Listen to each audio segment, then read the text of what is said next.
Hey guys, it's Leo, and it's time to talk about episode 3 of CARDCAPTOR Sakura Clear Card Hen. This episode was packed.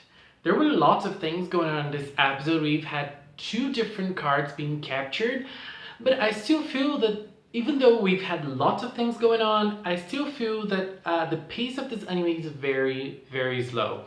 Especially at the start of the episode, we've had lots of scenes of everyone at school, and I felt that we've seen lots of those different interactions in episodes 1 and 2, and then we saw them again in episode 3, and it didn't really bring anything fresh. I feel like they're playing too much on the nostalgia when it comes to those things.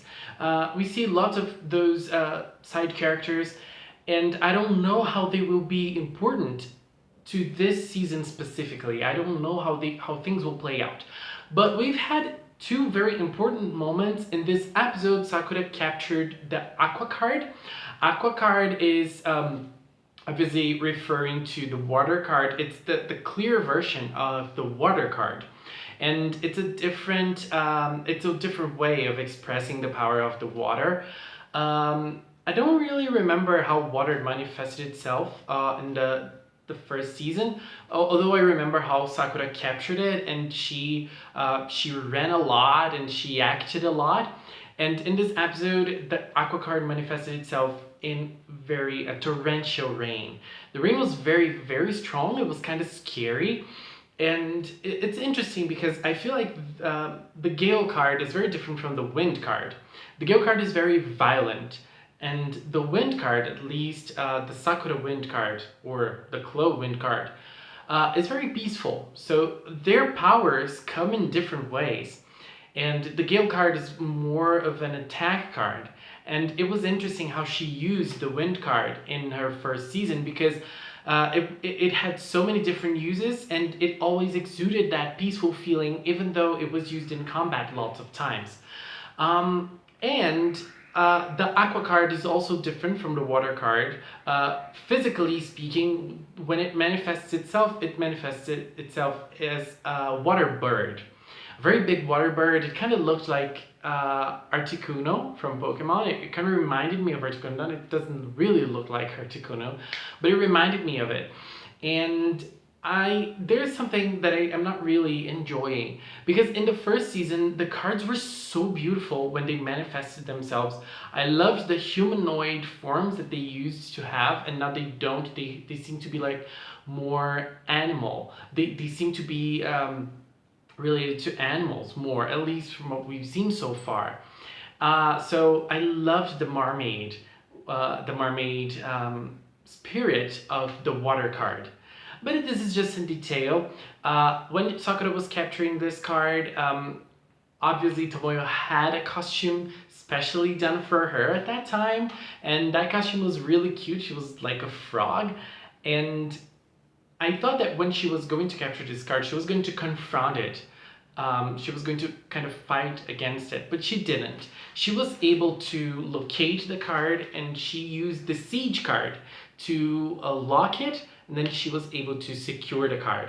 It was interesting because in my last video I talked about it, and I said how I was expecting it to be something like that, but no, I was wanting to see how Sakura would use the Siege card in action, and I didn't really think that she would use it, but she used it right an episode after it, and she was able to use it in a smart way, and she was able to lock the Aqua card away, and then she was able to capture it.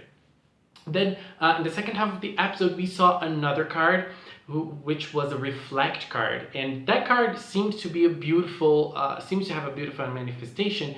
It was kind of a butterfly, but we didn't see it because it was invisible. That part was a little strange to me because everybody disappeared from the place the card was in, and that wasn't really the power of the card. I mean, was it? It didn't seem that it was, because the card just seems to reflect things. So why did everyone disappear from the court? I didn't really understand that part. And I think that the impact that the clearance of the cards had on Sakura is really strong. Is really strong because Sakura isn't really. She doesn't really seem to be handling it well. She was so impacted in this fight that she couldn't really think of a way to find that card fast. I mean, she isn't an experienced magic user, but she seemed so scared and clueless until she thought of using the Aqua card.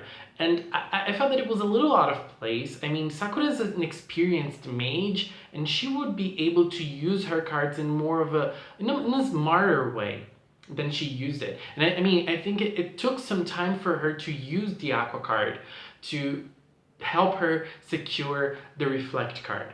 So apart from all of those things, I think that this episode was a very good episode still. Even though it was slow, I have lots of fun watching it because I love Cardcaptor Sakura and I love the characters. So for me, it's a win situation. I have to make a complaint here. Tomoyo's voice, I just can't get used to it. Why can't I get used to Tomoyo's voice? I just can't. I don't know why, but it feels really strange to my ears. It feels so unnatural. But anyway, and another thing that I really liked about this episode was the character interaction, even though some of that was a little too much and a little too, just boiling time. I don't know. Toya and Yukito, they had a very nice scene together, and we have this little mystery surrounding Toya. Toya seems to have found something for him, and he knows something's up with Sakura because she can't hide it from him.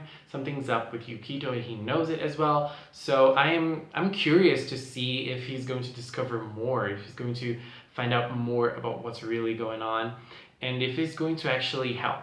Because things, I don't know, I felt like it kind of made me feel a little scared for him and what he might do in the future. So I don't know.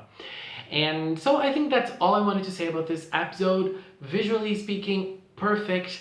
Even though sometimes things are too bright, I think that they should have more of a saturation in some of the scenes so it can look even more beautiful. But anyway, I can't really say anything.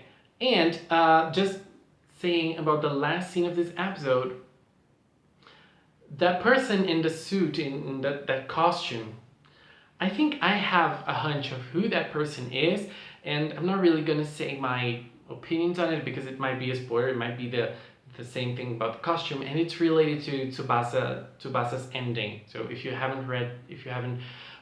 don't know what happens in Tsubasa, it kind of can be a spoiler for Clear Card, I think. So yeah, I think that's all I wanted to say. If you watched this video so until this moment, thank you very much. And I would like to ask you, if you're not subscribed, please subscribe to the channel. YouTube changed their policies, and now I can only be a partner if I have more than 1,000 subscribers. So I'm very far away from that number, but yeah, it doesn't hurt to try, right? Guys, thank you so much for watching, and until next time, bye bye.